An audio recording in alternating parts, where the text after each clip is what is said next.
Bună! Bine ai venit și mă bucur să te am aici alături de mine. Pentru astăzi, aproape că nici nu știu cum să încep, voi discuta despre cum poți tu manifesta cu ajutorul centrilor energetici, cum poți trece de la o anumită idee pentru ceva creativ, pentru un proiect al tău, la proiect împlinit. Cum poți trece de la dorința de a avea o idee, da? O inspirație, de a avea un partener de viață cu anumite trăsături, la fapt împlinit. Și voi extrage și câteva cărți. Doar că pentru început aș vrea să discutăm despre manifestarea cu ajutorul centrilor energetici. Eu am întâlnit-o și la Joe Dispenza. Dacă veți asculta, veți medita după metoda sa, să știți că o veți întâlni și la el, și la Jeffrey Allen de asemenea, și foarte mult din ideile sale m-au inspirat pentru acest videoclip. Și se pare că noi manifestăm de la idee pe care o primim prin intermediul chakrei a 7-a, atunci când este deschisă și când ne încredem în ideile pe care noi le primim ca inspirație. Și începând de la chakra a 7-a, în jos, până la prima chakră, chakra rădăcină, noi astfel manifestăm. Începem de la energie pură din chakra a 7-a, de la spirit, care se manifestă în formă fizică, adică ajunge fără a fi blocată, fără a se bloca acea idee în anumite etape, în 7 etape mai exact, să se manifeste în formă fizică. Ajunge în chakra, în chakra rădăcină. Fiecare chakră joacă un rol extrem de important. Dacă energia ta se blochează într-o anumită chakră, manifestarea ta se va opri acolo de asemenea. Toate chakrele sunt necesare pentru a avea parte de succes, pentru a manifesta. Toate cele 7 chakre. Tot ceea ce tu creezi se manifestă în 7 faze distincte. Și hai să discutăm despre aceste 7 faze. După care vom discuta puțin dacă există blocaje la tine în una din aceste chakre.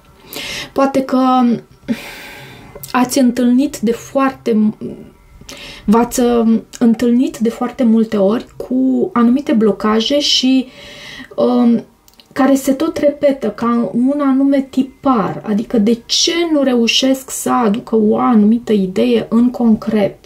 Și nu știu, pentru fiecare poate fi diferit. Prima chakră sau chakra coroană, chakra a 7-a de fapt, este locul în care tu îți primești inspirația și ideea. Cea de-a 6-a chakră sau cel de-al 3-lea ochi, locul din spațiul frunții, este locul în care tu completezi detaliile, visezi la acea idee, te gândești și primești ghidare pentru felul în care poți proceda. Te folosești de intuiția ta chiar în această chakră, în acest centru energetic.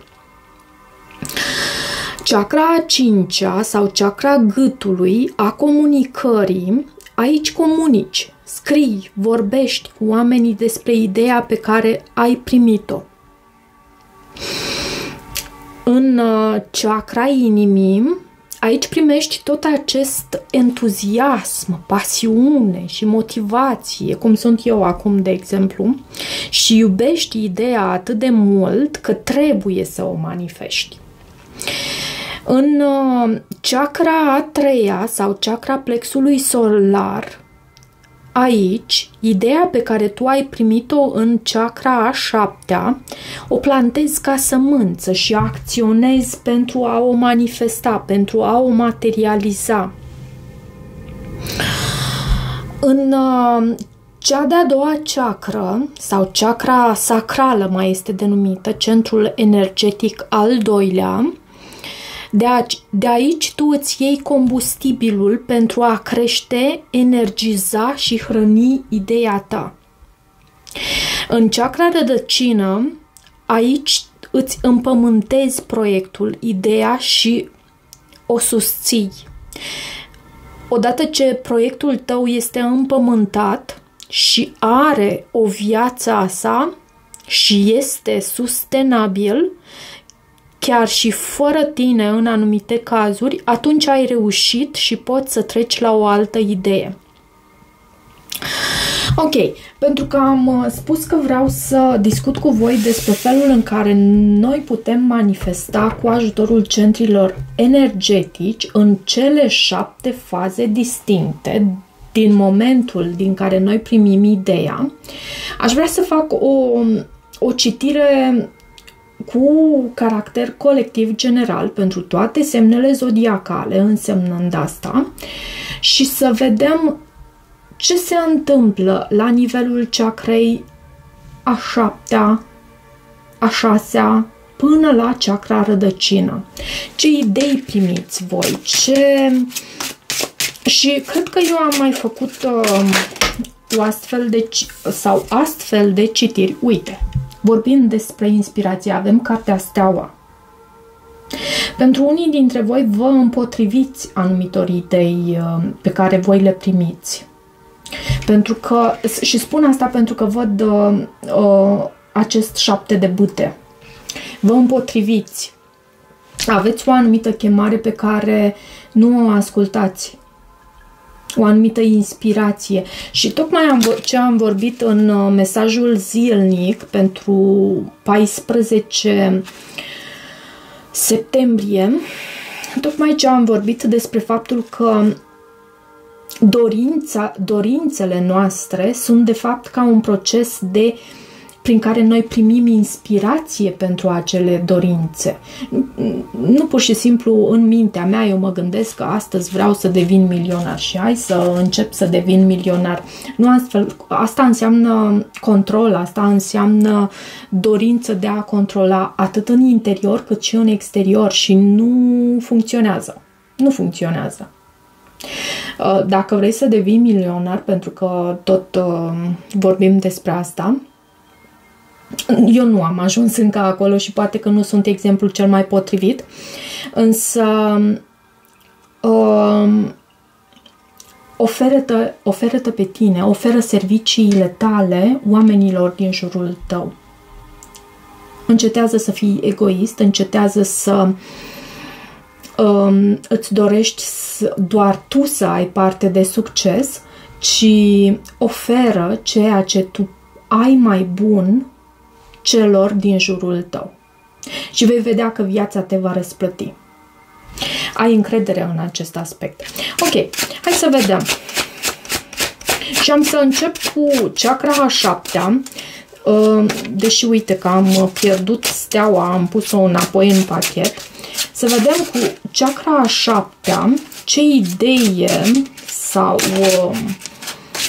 blocaje sau ce ar trebui să discutăm noi despre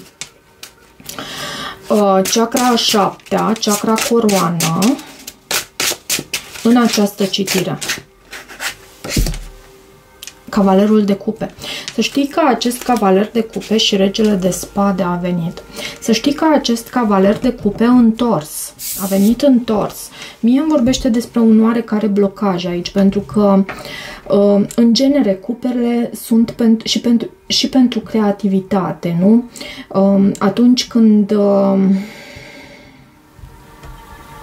avem de a face cu un semn de apă, spre exemplu, aceste persoane sunt extrem de sensibile și extrem de creative în același timp. Comunică foarte frumos, comunică foarte bine, comunică foarte elegant. Însă eu cred că aici e un blocaj pe creativitate, și poate că uite, e aceeași idee pe care am primit-o mai înainte. Poate că tu ai o anumită chemare. Amintește-ți că am vorbit despre acea carte Steaua și 7 de bâte era la baza pachetului. Aici văd regele de spade și 4 de cupe. Tu ai o anumită chemare, ai o anumită inspirație, dar probabil îți e teamă să o implementezi, să o aduci în concret, acea idee, acea inspirație pe care tu ai primit-o. Să știi că acea idee vine de la divinitate și odată ce tu lucrezi în etape pentru fiecare chakră și înlături orice blocaj pe care îl poți întâmpina, și asta, repet, nu într-un mod forțat, tu astfel poți să manifesti. Ideea ta, inspirația pe care tu ai primit-o este chemarea ta de sus. Hai să vedem în ceea ce privește acest cavaler de cupe. De ce acest cavaler de cupe? Ce sfat avem pentru tine cu acest cavaler de cupe? Luna întoarsă. Luna întoarsă. Și asul de spade. Tu știi adevărul. Adevărul îți este... Adică îți este foarte clar pentru anumite lucruri, doar că îți este... Bănuiesc că îți este teamă de ceva anume. Văd anumite blocaje, văd și justiția, poate că ceea ce tu îți dorești nu este tocmai corect. Îți e teamă de karmă, de justiție divină, poate chiar. Nu, aici nu mă bag, pentru că dacă tu ai această credință, e cu un motiv anume și aceasta. Hai să vedem totuși pentru chakra a 6-a, pentru cel de-al 3-lea ochi. Și dacă tu ai anumite credințe care sunt limitative, lucrează cu ele. Lucrează cu ele. Tu crezi că ai venit aici pe pământ pentru a te chinui pentru o viață fără sens? Pentru că la tine văd teama aici în chakra coroană. Respingi anumite idei pe care tu le primești ca inspirație divină. Hai să vedem cel de-al 3-lea ochi. Locul în care completezi detaliile, visezi, te gândești și primești ghidare pentru felul în care... Asta dacă vei accepta o anumită... această idee pe care tu vrei să o implementezi. Roata norocului și a venit în poziția sa normală, ție să te anunți. Roata norocului și 9 de spade. Ei, să știi că această chemare a ta te va bântui pentru o perioadă, pentru că nu vei putea scăpa de ea. Avem 9 de spade aici, la baza pachetului. Îți e frică de succes. Să știi că îți e frică de succes. Pentru cei care citesc astăzi și care rezonați cu acest mesaj, vă e frică de succes.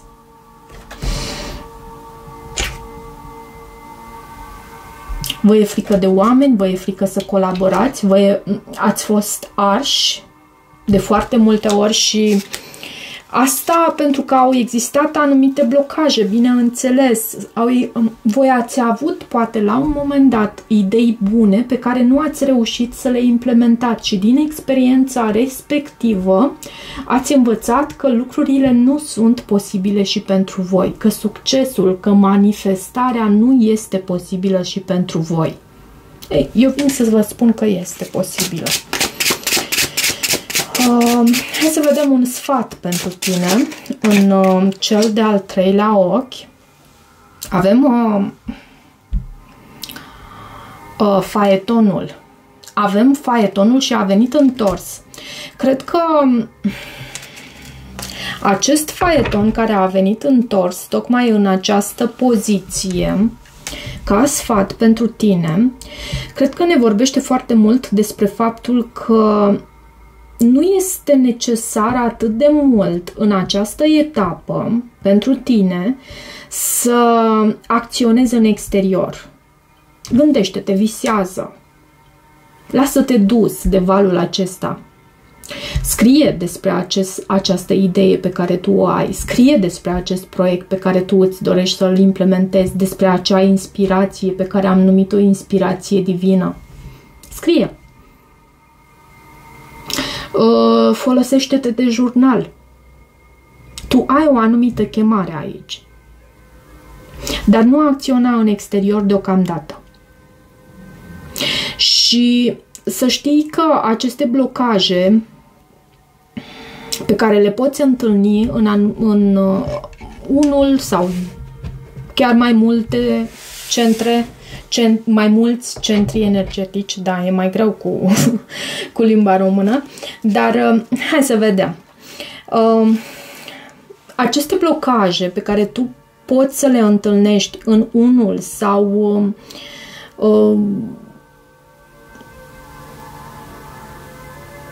mai mulți centri energetici din cei 7 pot fi înlăturate într-un mod foarte simplu atunci când lucrezi prin intenție. Nu...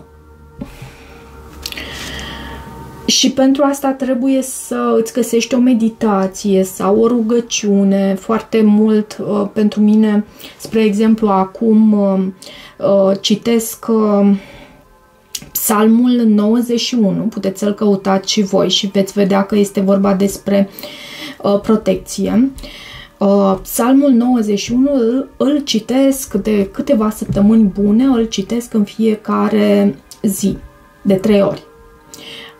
Foarte mult ajută, bineînțeles, meditația.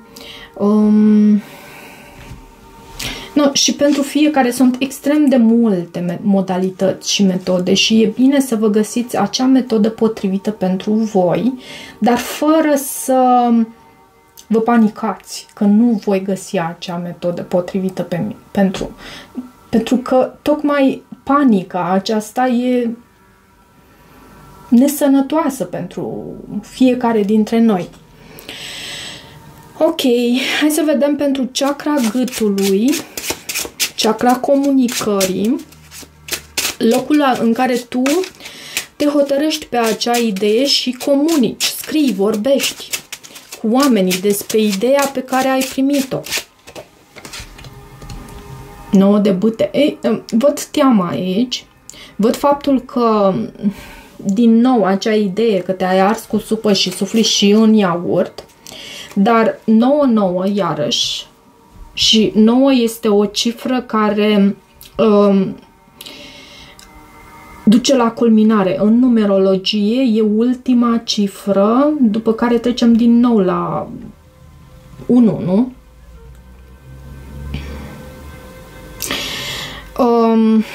9 de bâte aici arată faptul că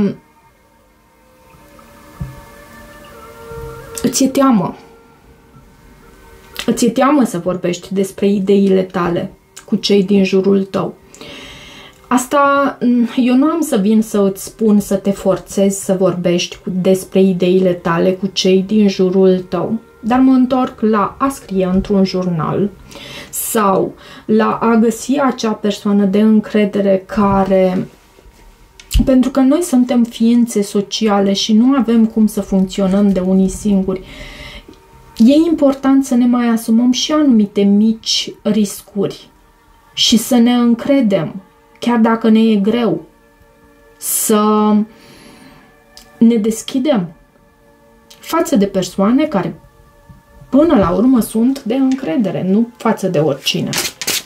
Care e sfatul aici? Care e sfatul aici? Regele de monede și a venit întors.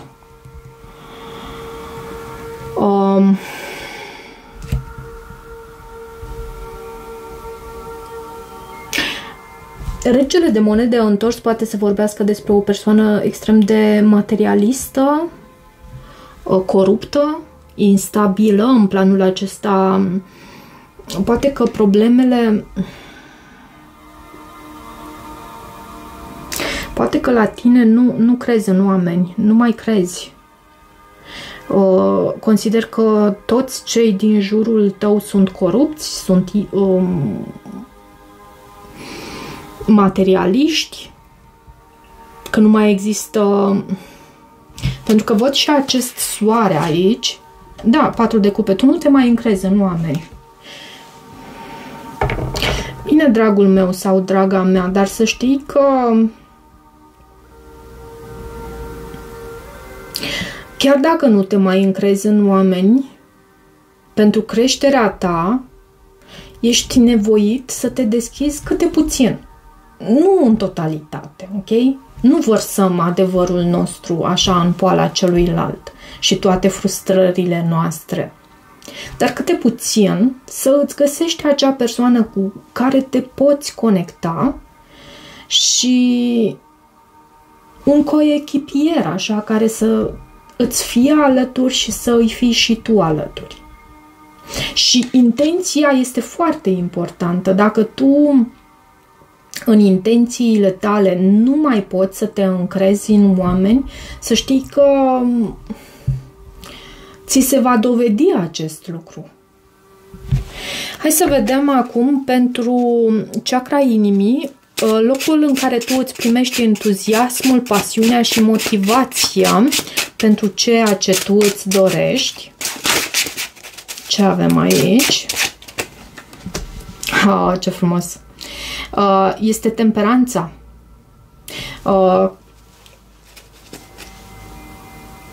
Tu ai învățat. Văd că ai un centru energetic al inimii foarte echilibrat, foarte frumos cu acest card temperanța. Este și cartea săgetătorului, poate ai marcaje pe săgetător. Văd și aici săgetător, rac, pești, iarăși rac, taur, fecioară, capricorn, iarăși... Dar semnele zodiacale nu sunt atât de relevante.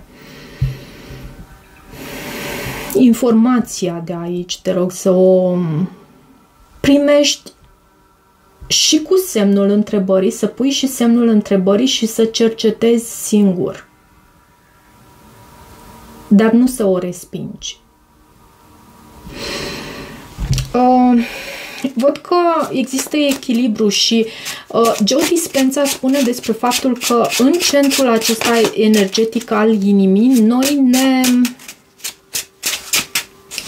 este centrul uniunii opusurilor. Care e sfatul pentru tine aici? Regele de cupe. Să iubești. Să îți deschizi centrul inimii.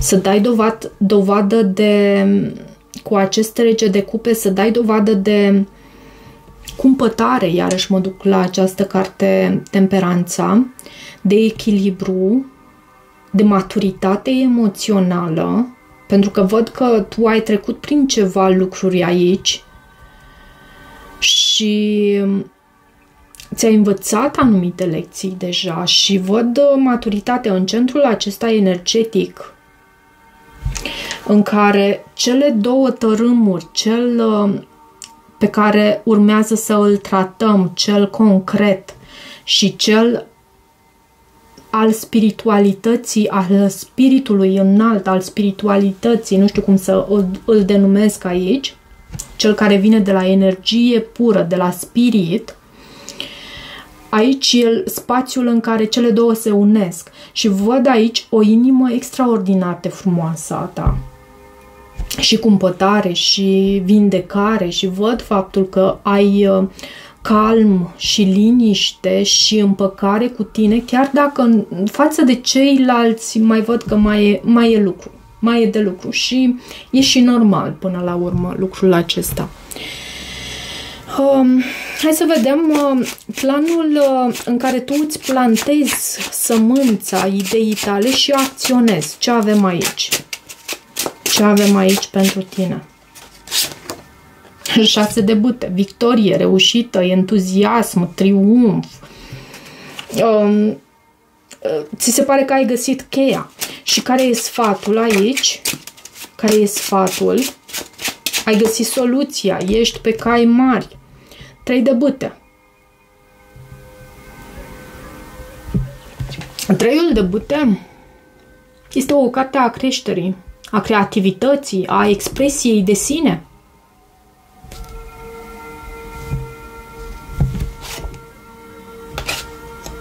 Dar ponderat, aș putea să spun, pentru că ar trebui să faci tu, pentru că văd și acest 2 de spade și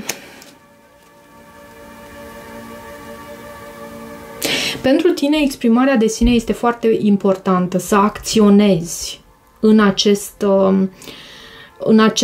această idee pe care tu ai primit-o, cu această chemare pe care ai primit-o din partea divinității. Este foarte important să te exprimi, să acționezi în direcția aceea, așa cum ești ghidat, ok? Nu într-un mod haotic. Chakra sacrală, de aici tu îți iei combustibilul pentru a crește ceea ce tu ți-ai propus, să materializezi. Energia, îți hrănești ideea. Hai să vedem ce avem aici. Ce avem aici pentru tine? Regina de bâte întoarsă. Să știi că nu prea văd motivație. Da. Și diavolul. Poate că aici sunt anumite blocaje cu regina de bâte întoarsă.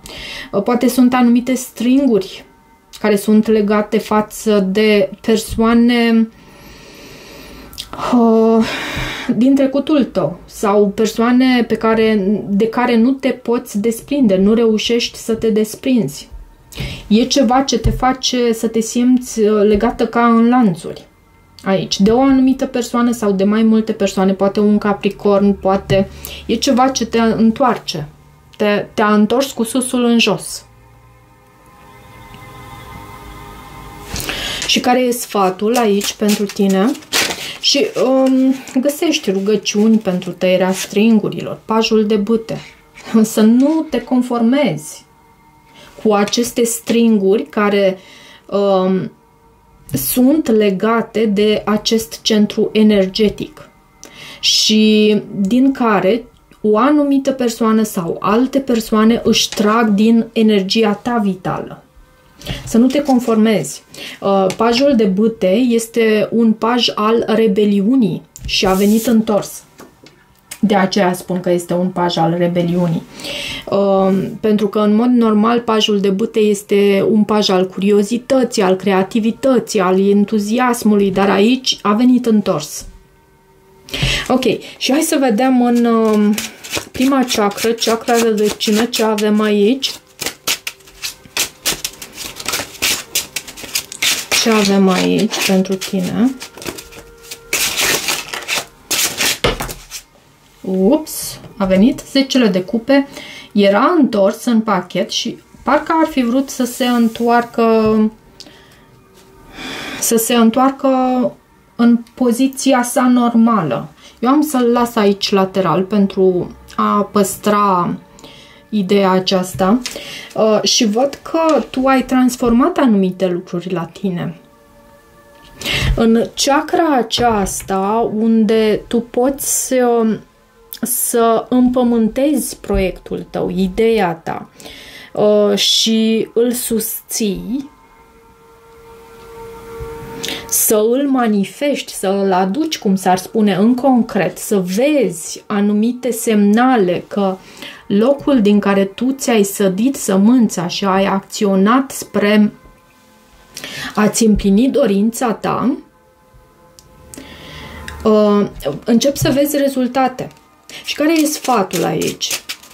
Eu cred că e și o transformare la tine. E și o transformare la tine.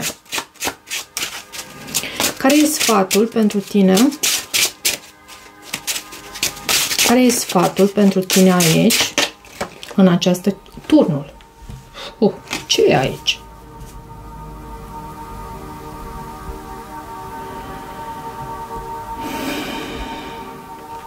Știi ce e aici? Foarte interesant cum a venit. Turnul mai poate să vorbească despre energia sexuală și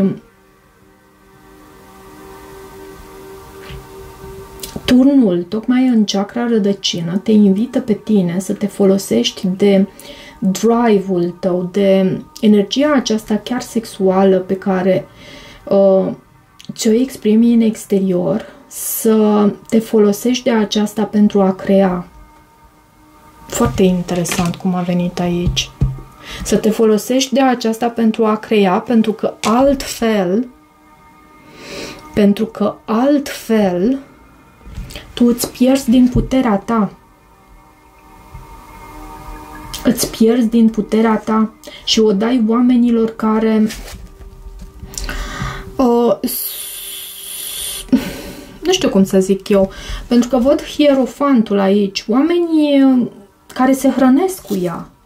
Hierofantul e o carte foarte bună în mod normal, dar aici văd 2 de monede întors și în felul în care au apărut cărțile pentru acest centru energetic, da, și cu 10 de cupe aici în poziție laterală, poate e necesar să închei un anume capitol cu o anumită persoană care se hrănește din energia ta sacrală, creativă? Și te-a pus aici cu susul în jos? Poate fi. Nu, sper că rezonează și sunt sigură că nu rezonează cu toată lumea, nu are cum. E un mesaj destul de abstract, cel pe care l-am primit astăzi, însă eu am să îl postez chiar așa cum a venit și am să vă rog să-mi spuneți cum, să-mi lăsați un feedback, dacă vă ajută, dacă... Eu le consider informații importante și nu sunt eu cea care le-a inventat, în niciun caz care le-a creat. Sunt informații pe care le-am primit încă din vechime și din vechime în sensul că sunt acolo încă din vechime. Începem să le descoperim acum. Prin intermediul lui Joe Dispenza, prin intermediul lui Jeffrey Allen sau alte persoane sau alte platforme sau... da, persoane inițiate, persoane învățate, persoane care au înțeles faptul că e important să fim în serviciul celor din jurul nostru, în primul rând,